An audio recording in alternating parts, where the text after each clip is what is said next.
बलूचिस्तान में 11 अगस्त को जश्न आज़ादी मनाया। जश्न आज़ादी की कई तस्वीर भी उन्होंने साझा की।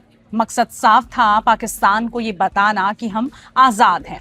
भारत की तरफ से भी इसका रुख आया, भारत की तरफ से स्टैंड लिया गया, उसको शुभकामनाएं दी गई और कल इसी को लेकर लगातार चर्चा हो रही थी। लेकिन इस बीच एक बड़ी खबर आ गई है। जो बलूचिस्तान कल जश्न आज़ादी मना रहा था, लगता है कि पाकिस्तान को उसकी जश्न आज़ादी की तस्वीरें रास नहीं आई और इसी वजह से पाकिस्तान ने उस पर हमला कर दिया। सैयद मरसद सैयद, क्या खबर, क्या जानकारी? ये खबर ये आ रही है, कल हम इस पर बात कर रहे थे कि वहाँ पर जिस तरीके से जश्न आज़ादी मनाई जा रही थी, 11 अगस्त को जो है वो बलूचिस्तान अपनी आज़ादी मनाता है और 14 अगस्त को जो है वो पाकिस्तान मनाता है। लेकिन इस सब के बीच जो है बड़ी खबर ये आ रही है कि पाकिस्तानी सेना ने जो है वहाँ की जो सेना है उसने जो है वो हमला किया है बलूचिस्तान में। एयर स्ट्राइक की गई है। और ये जो है सोराब के गिदार इलाके में हुई है, जहाँ पर 20 से ज़्यादा लोग जो हैं इस बमबारी में मारे गए हैं, आम नागरिक, और दर्जनों जो है लोग घायल हुए हैं।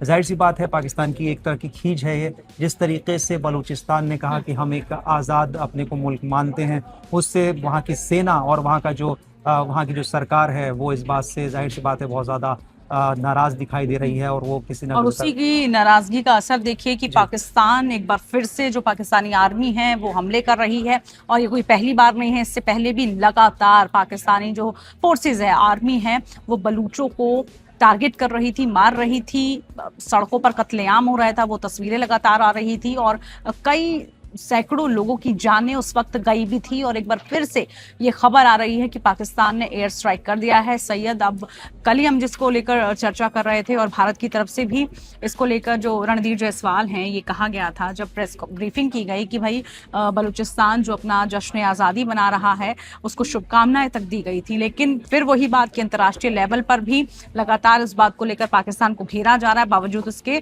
पाकिस्तान अपनी नापाक हरकतों से बाज नहीं आ रहा। बिल्कुल बाज नहीं आ रहा है। और ये जो पूरी कार्रवाई पाकिस्तान की तरफ से बलूचिस्तान में हुई है, इससे ये कह रहा है कि ये विद्रोही जो गुट है वहाँ के, उनके खिलाफ हमने ये एक्शन लिया है। हालांकि बीच बीच में हम पाकिस्तान की तरफ से देखते रहे हैं कि वो बलूचिस्तान में इस तरह के अटैक्स करता रहा है। पीओके में पिछले दिनों हमने देखा था जिस तरीके से वहाँ विरोध प्रदर्शन हुए थे, उसे दबाने के लिए सेना ने जो है वो अंधाधुंध गोलियां चलाई थी, वहाँ पर फायरिंग करी थी, जिसमें सैकड़ों लोग मारे गए थे। तो पाकिस्तान की ये जो कायराना हरकत है, वहाँ की जो सेना की हरकत है, ये वक्त वक्त पर सामने आती है। और वजह साफ है क्योंकि बलूचिस्तान में तमाम रिसोर्सेज हैं और जो खनिज हैं वो सब हैं, उसको पाकिस्तान नहीं देना चाहता क्योंकि पहले ही पाकिस्तान के तमाम अपने मसले हैं, उन मसलों से वो जूझ रहा है। भुखमरी जैसी कई चीजें हैं जो उसका वो सामना कर रहा है और बलूचिस्तान कहा जा रहा है कि उसके पास एक ऐसी एसेट है जिसको वो खोना नहीं चाहता और इसीलिए वो बार बार कोशिश में है कि वो इधर से उधर ना जाए वो लोग। जी, ऐसी संपदाएं हैं बलूचिस्तान में, खास तौर से ऐसी रिसोर्सेज हैं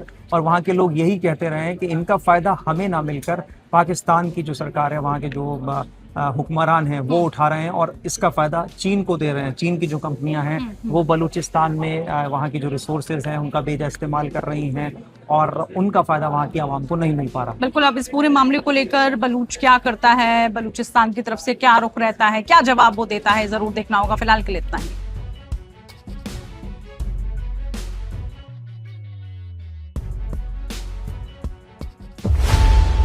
खबरों की रणभूमि में यहाँ शोर नहीं, सोच लड़ती है, जहां शब्द नहीं, फैक्ट्स वार करते हैं और हर सवाल खोलता है सच की नई परत।